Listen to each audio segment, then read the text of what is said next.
Chapter 33. Friday, September 27th through Saturday, November 16th, 1776.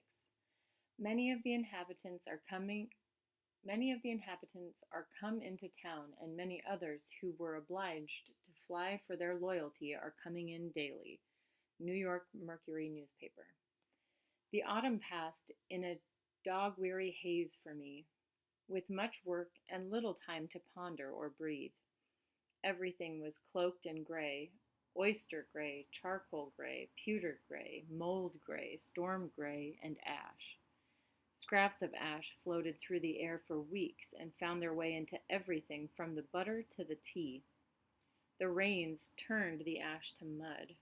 Frost painted the ground the color of a gravestone, ashes trapped in ice. I flaked ashy too.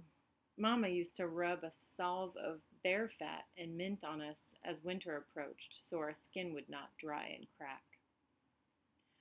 Was Ruth's skin dry? Did anyone notice? Ashes drifted into the hollow places in my bones and silted up my brain pan. I had the fanciful notion that perhaps we had died in the fire, that we were all lost souls, forbidden to enter heaven.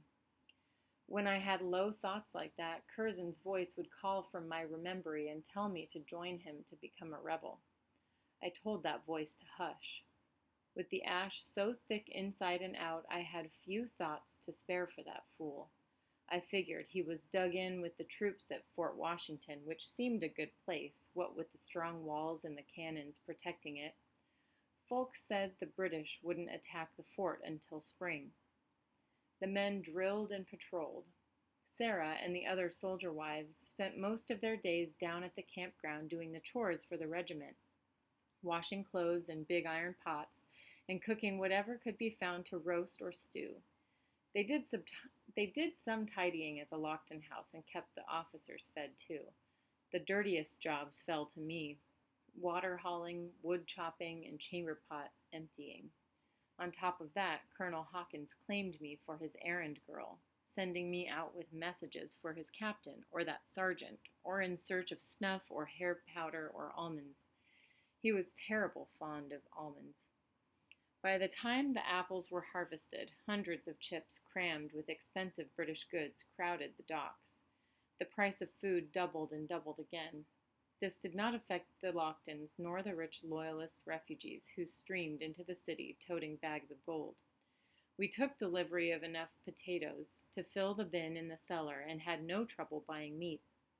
But regular folks, burnt out of their homes and penniless Loyalist refugees on the run from the rebels, they were forced to shelter in Canvastown, the new name for the burned-over district.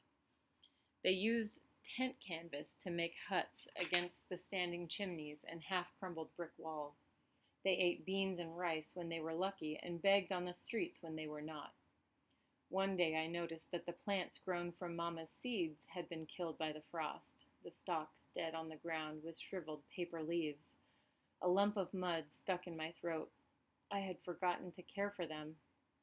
I collected the few seeds left from the flower heads and wrapped them in a scrap of cloth that I laid under the loose board in the pantry, where I had hidden my sliver of lead from the king's statue. As the weather turned colder, Lady Seymour's mind cleared and her body strengthened. She could walk with help and move the crippled arm some, but her mouth still dragged at the corner and her speech was hard to follow. Madame was not entirely pleased that her husband's aunt was mending. I heard her grumble to Lockton that the old biddy will never die just to spite us. A month or so after the fire, I was setting down a clean pitcher of water in Lady Seymour's bedchamber whilst Madame read the newspaper aloud to her. I thought the lady was dozing, but her eyes snapped open when Madame described how British soldiers had looted the City Hall library. They stole books, ruined paintings, and broke scientifical equipment stored there by the professors of King's College. Lady Seymour made Madame repeat the entire story, then demanded pen and ink and paper, fighting her way out from the blankets with her good arm. Once dressed warmly and settled at the writing table, she composed a strongly worded letter about the library destruction to General Howe, Supreme Commander of the Royal Forces, and called for a glass of brandy and a bowl of soup. After that, it fell to me to walk with Lady Seymour along Wall Street on days when the sun was strong. She hired three seamstresses to sew her a new wardrobe and included a heavy skirt and thick woolen cloak for me in the order. I protested that I could not pay for the clothes, but Lady Seymour simply pointed to the portrait of the yellow-haired man, her husband, on the mantel, and his letters stacked next to it. "We'll not discuss payment again," she said slowly. "Thank you, ma'am," I said. After the pigs had been slaughtered and fresh pork was for sale in the market, another wave of British officers moved in and set up their camp beds in the second-floor drawing room. The long dining table was covered end to end with maps. The men would stand over them, chins in their hands, trying to figure out how to finish off the rebels. They were now scheming to finish the war in time for the new year. Battles and skirmishes were fought on the north part of New York Island, though the city was safe. Whilst they plotted Washington's downfall, I dozed in a chair in the hallway in case they needed victuals or a bottle of port. Sleep was a rare and precious thing to me in those days. The next day I was yawning hard as I trudged up to the tea-water pump. The November wind carried the promise of snow, and I was glad for the new cloak Lady Seymour had given me. Soon I would need rags to wrap around my hands. My muddled head did not register the great hullabaloo at first, but then my ears awoke. Folks were shouting and hurrying toward the Greenwich Road, where it dumped out onto the commons. I was not sure what the race was for, but I lifted my skirts and joined along with it. "They got them!" cheered a red-faced man, throwing both of his arms into the air. "They got them all!" By the time I made it to the commons, I had to fight my way to the front of the cheering mob. The end of the Greenwich Road was lined with British soldiers, relaxed and laughing as their prisoners, captured American soldiers, walked three to a row between their enemies through the doors of the Bridewell prison. "Was there a battle?" I asked a serving girl next to me. "Up the fort," she answered. "Them Hessians kilt lots. Blood was running like water, they say. They fired them cannons from the ships, blew arms and legs everywhere. Heads, too." I nodded, unable to think what I should say.